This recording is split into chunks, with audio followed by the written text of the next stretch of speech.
What's up guys and welcome. You are watching Fazi Fitness. Let's start today's video with the official comparison list of Japan Pro, which is scheduled this upcoming weekend and which is going to be the last show of the 2023 season. So if you take a glance at that list, it is kinda disappointing. So this was the one to go after because Samson Dauda is sitting out of this one. So realistically speaking, a guy like Michael Crizo, Nathan Diesha, Regan Grimes, or Tony Burton, all of them had a chance. All of them had a fair shot at winning this one and securing their Olympia spot. And the timing of Japan Pro is just perfect. Any one of these above mentioned guys could have won this show. And they could have ended the season on a high note. But sadly, that isn't the case. So a total of 5 guys stand out in that list. Alfred Chiryak, Victor Boff, Roman Fritz, Theo Guerrier and Shouming Yan. So based on the way these guys have placed in the past, and I am talking about this past European tour, I think Theo Guerrier has a great shot at winning this show and get that qualification. He was able to beat Roman Fritz in Italy as well as this past Olympia. So the judges prefer his physique over Roman. And apparently Roman Fritz does not believe in an off-season. And it is kinda unbelievable that he is still going. I am surprised why Rubil Mosquera aka Neckzilla, why he isn't doing this show. He just competed this past weekend. He has tons of hype behind him. And no disrespect to any of these names in that list. But I don't think any one of these guys has a chance to beat Rubil here. Neckzilla is a guy who will bring so much excitement in any show that he enters. I mean, people are seriously comparing him to a young Big Ramy that we saw in 2012 and 2013. And that for sure is a big compliment for him.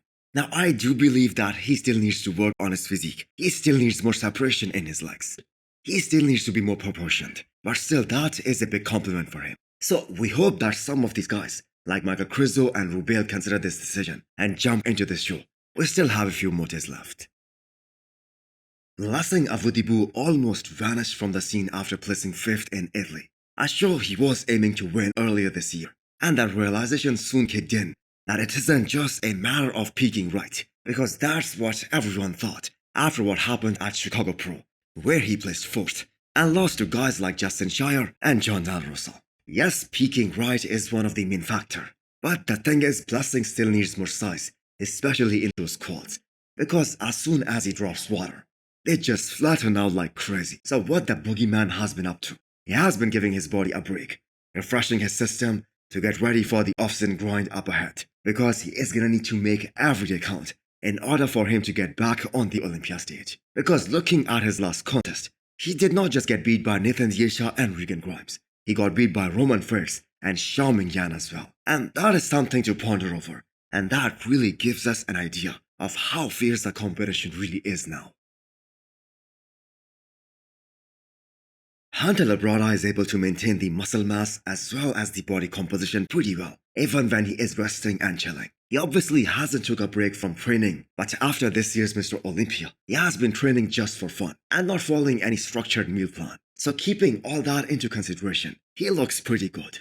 So I think 2024 is gonna be a tough year for many guys, including Hunter Labrada, because of all the big names that will return to the stage that were missing this year. So either Hunter will have to make some drastic improvements, specifically in that midsection. He needs more separation in his abs if he wants to be competitive in some of the front shots, and especially against some of the top guys. His conditioning was pretty solid. He brought superb conditioning throughout the 2023 season. So no complaints about that. But when you are talking about the first call out at the Olympia, everything counts. And the structure is on the top of that list. And Hunter is kinda unlucky because he is definitely lacking in that department. So hit the thumbs up button if you liked the video. And smash the subscribe button if you wanna come back for more. Thanks for watching.